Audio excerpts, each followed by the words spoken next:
This morning, we're having fun out on the water. Darren Trutman with Mr. Outboards in De Pere joins us live from the Fox River this morning. Hi, Darren. How you doing?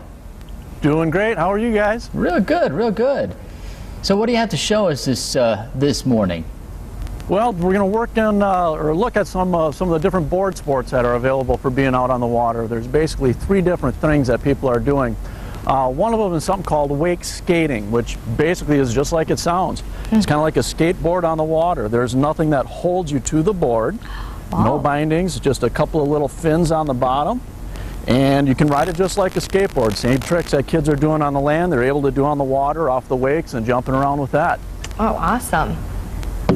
The next thing that we're going to look at is something that we were doing out on the water a little earlier, is something called wake surfing. Now this is fairly new, and as kind of a safety tip here, do not do this behind a traditional outboard boat or a boat that has an inboard outboard where the prop is exposed, because you're going to be right up behind the boat, and if you fall, there's a good chance you can fall into something you don't want to hit. Okay. So just do it behind like a Mastercraft or any other kind of inboard ski boat.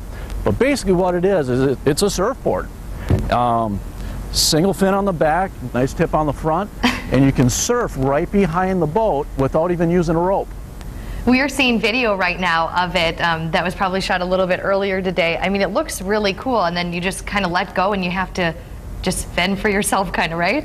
That's exactly right, just like riding the big surf out in the ocean, except now we can do it here on in inland lakes and in freshwater. So how new is this? It's fairly new. I would guess it started 5 to 7 years ago, and it really started out on the coast, kind of California and then down in Florida. But it's making its way throughout the rest of the world, because it's a great way. If it's rough out, you're right behind the boat. You don't have to worry about the water conditions being perfect to be out on the water, and it's just another fun way to enjoy being out on the water. Oh, it looks like it's good exercise too. It can be a little tricky. It definitely works your legs out. Well, great. What else? Wakeboard do we have right there? That's something that's pretty popular too. Yeah, wakeboarding is really taking off. Same thing about 10, 15 years ago.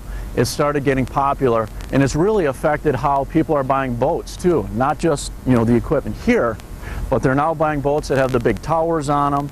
They're buying boats that make real big wakes, so when the kids are jumping off them, they can get more air. Wakeboards are real, I don't know how you call it, but there's a lot of different variety to them. You can start out with a good basic board, something that just anybody can get on and ride. I call it a cottage board. So if you're up at the cottage and the cousins and friends, everybody comes up, they can all ride the same one. Or you can go all the way to the other end of the spectrum where you get a real nice one, something fit just to you. They'll have individual boot sizes, small, medium, large, all the way to 8, 8.5, 9, 9.5.